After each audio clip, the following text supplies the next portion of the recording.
As the wife of a physician, I'll show you appropriate attire, my sister-in-law, Jennifer said, speaking with a condescending tone.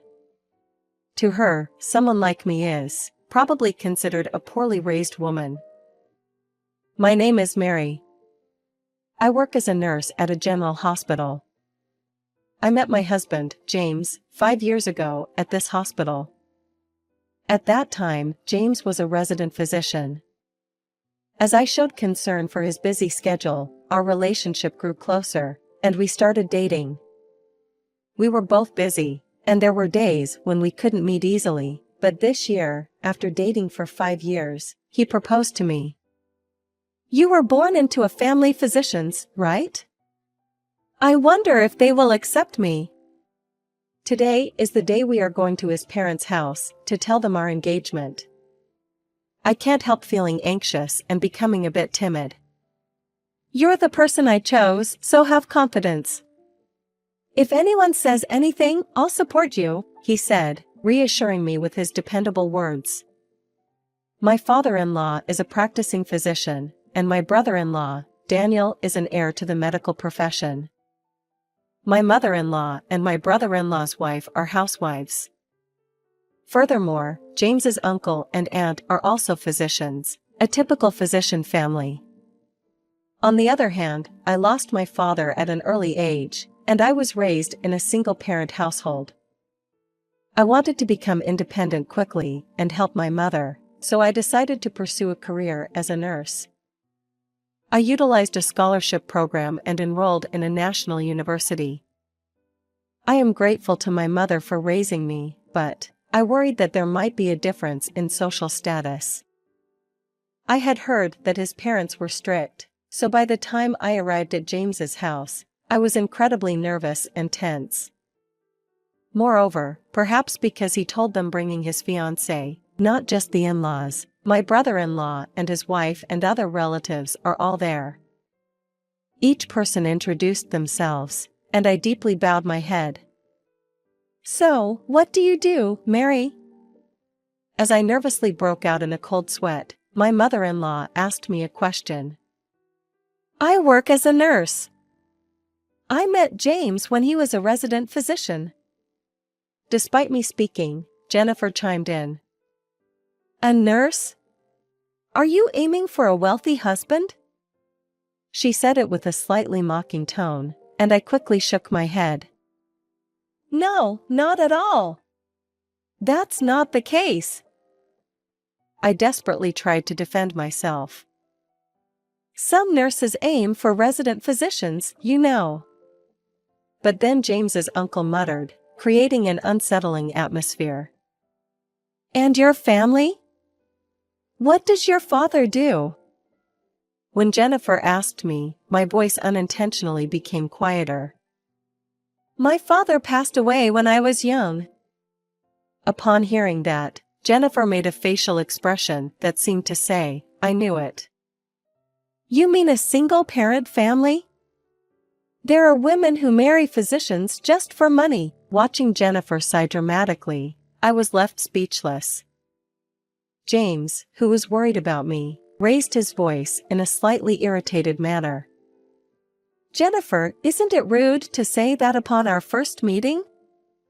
Mary doesn't want to burden her mother.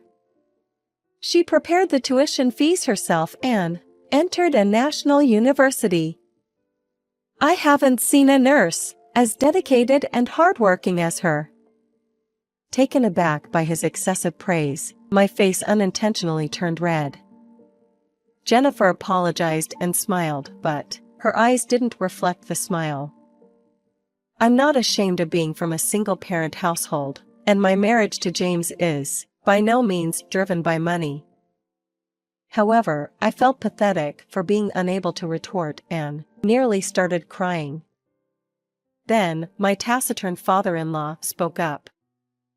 It's amazing that you got into a national university. Our 2 sons weren't particularly smart, you know. Well, we managed somehow by spending money.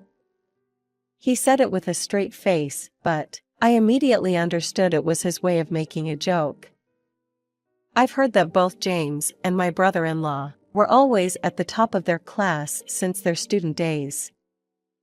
That's right, both Daniel and I are living off our parents. The conversation between my father-in-law and James eased the tense atmosphere.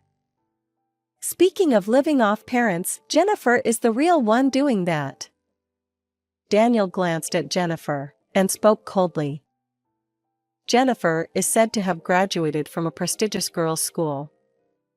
It's a school where you can get in even if you're not academically gifted, as long as you pay. Her family is wealthy, and it seems her marriage to Daniel was arranged by their families. Daniel's comment didn't sit well with her. Jennifer glared at him and said, "Don't say rude things if we're talking about family background. I'm superior. Don't compare me to her from a single-parent household." Saying that, she now turned her intense gaze towards me. I had heard from James that my Daniel and Jennifer didn't get along well. He was very tired of Jennifer's snobbish behavior. And for some reason, Jennifer suspected his cheating and was having hysterics, thinking that one of the clinic's receptionists might be his mistress. She doubted him and blamed him for it. The clinic where my father-in-law serves as the director is not that large in scale. Therefore, there should only be around 3 receptionists. Admittedly, all 3 of them are young and attractive, but his brother is not foolish enough to get involved with a staff member. James insists that, when she saw the email exchange with one of the receptionists for work purposes, it seems like she misunderstood and jumped to conclusions. On our first meeting, I never thought I would witness a fight between a couple.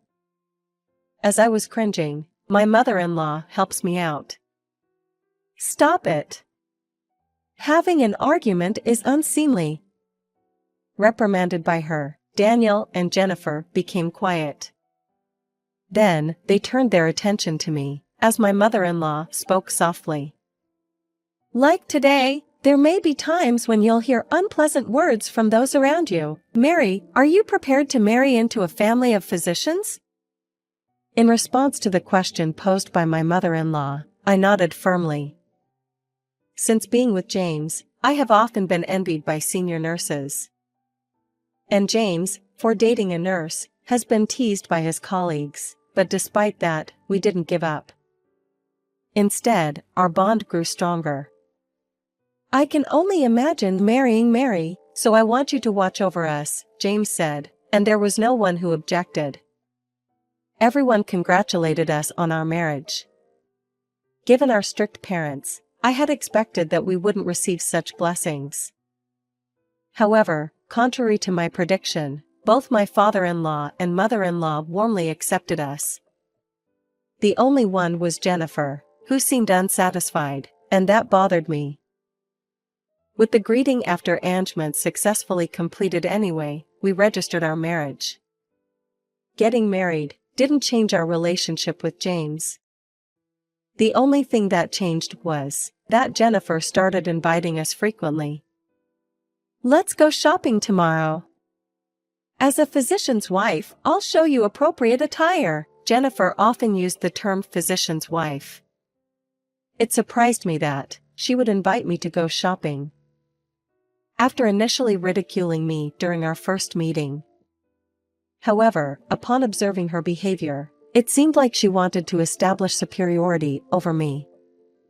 She would buy clothes that I couldn't afford with my salary and show them off one after another. Today, when we went to the boutique, Jennifer had purchased a large quantity of branded clothing. I was impressed by the amount, thinking that Daniel must be earning a lot. "I've said it before, but why don't you quit your job?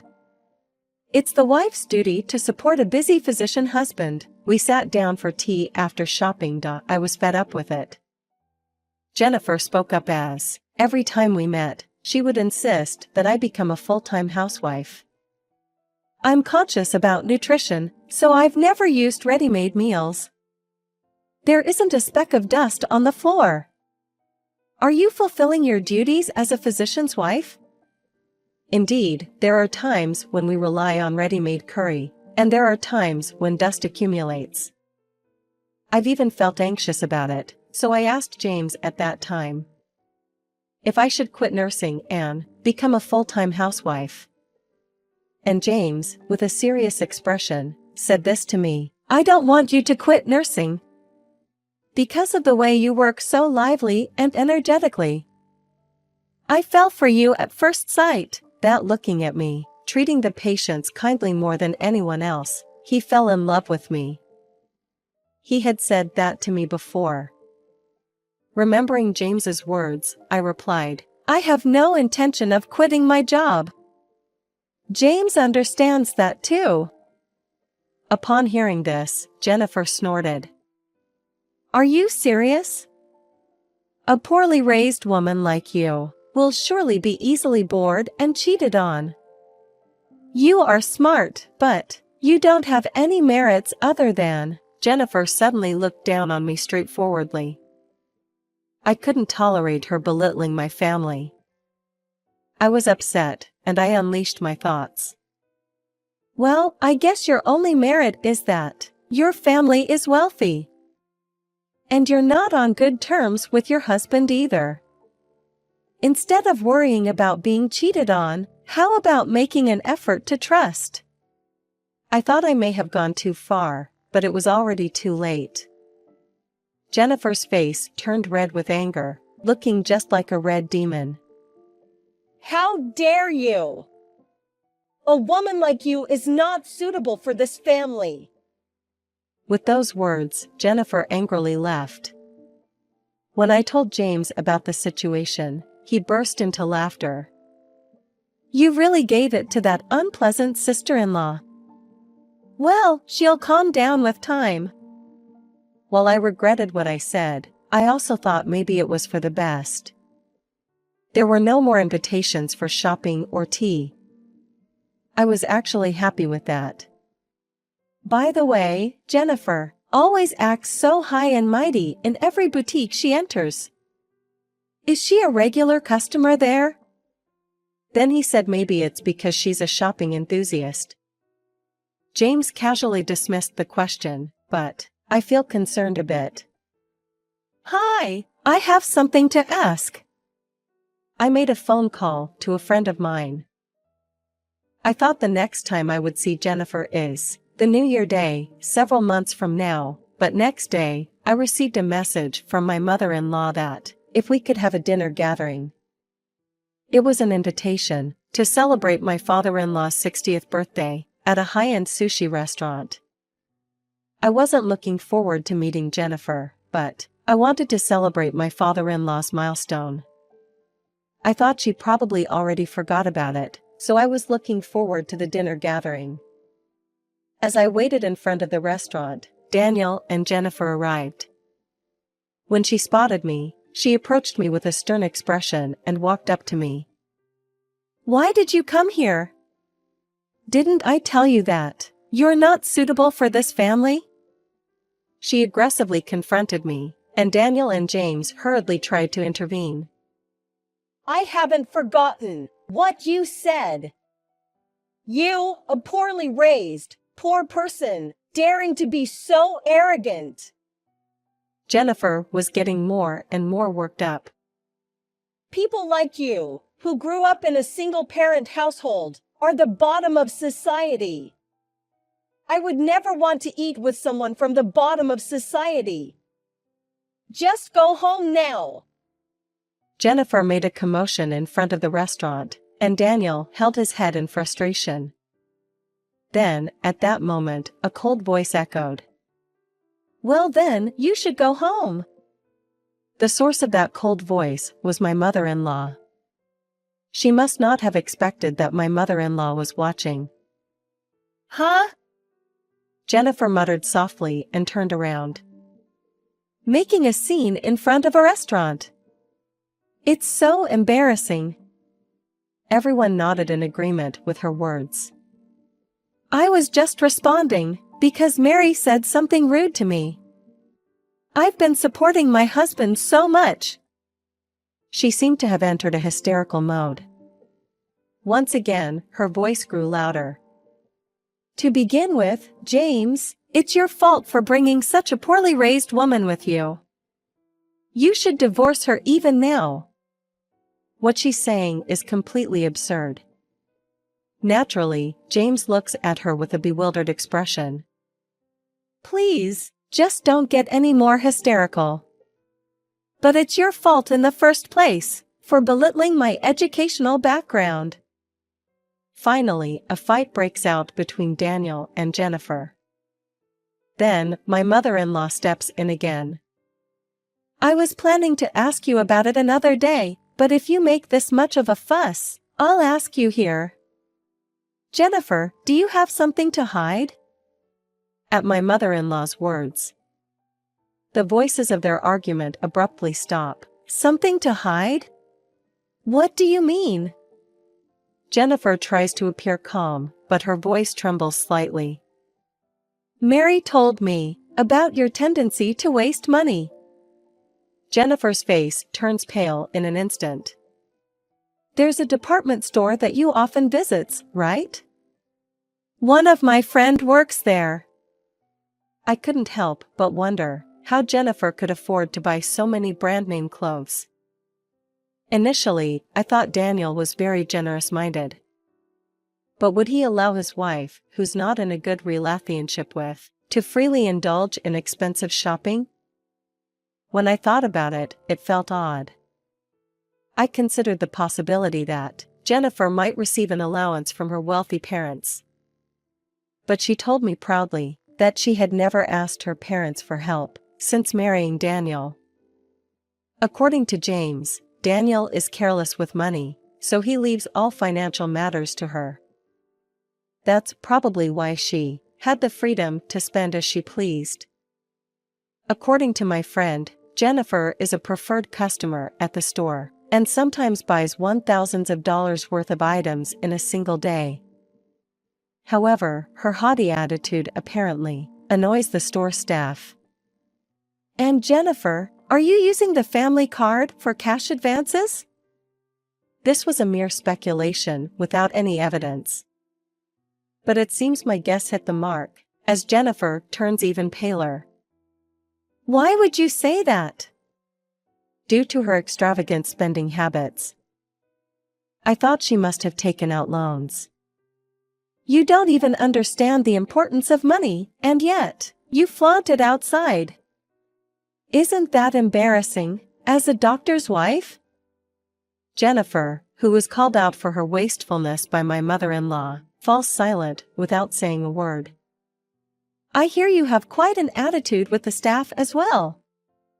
We've been receiving complaints, says my father-in-law, who had been listening silently, couldn't hold back any longer. Jennifer would show up at the clinic when her in-laws were away, complaining about the lack of cleanliness, and yelling at the staff. Her attitude was terrible, especially toward the 3 employees who suspected cheating on her. They said she apparently pressures the girls to quit if they flirt with her husband. When my father-in-law heard the reality of the situation, he feared that if the situation continued, employees would quit. Daniel was furious. When he heard that the money was being spent, tell me how much you borrowed. Speak up. Jennifer remained silent without offering any apology.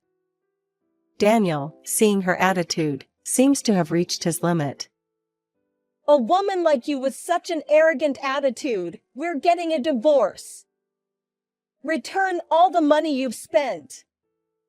Jennifer, who never expected to be handed a divorce, desperately pleads not to get divorced. However, neither my parents-in-law, Daniel, nor James pay any attention to Jennifer's words. Then she looks at me and speaks in a pleading tone. Mary, as someone in the same position as a daughter-in-law, you understand my feelings, right? I can't help but laugh at her remark. You're asking for help from a woman you've looked down upon as a low class? Please rely on your wealthy family instead. With that blunt statement, Jennifer hangs her head dejectedly. And so, Daniel and Jennifer decide to get a divorce. Although Jennifer had filed for divorce, she continued to resist. However, it seems her parents came to take her away, and she was forcibly returned to her family home. The amount of money she had squandered so far exceeded several $10,000, and Jennifer, unable to repay it, pleaded with her parents for help. Although her parents paid off the money, it seems that rumors have spread in the neighborhood about her being a woman who squandered her husband's money. Remarrying with a new man must be difficult for her. Her parents are ashamed to let her go outside, and have strictly instructed her to stay home for a while. Of course, cash and credit cards were confiscated. I heard Jennifer, who used to find stress relief through shopping, is now confined to her room. Despite coming from an affluent family, why she tried to stand above me, I never understood. According to Daniel, Jennifer had a complex about her academic background. After I married James, his relatives were glad he got a smart wife, who graduated from a public university. I guess she didn't like it.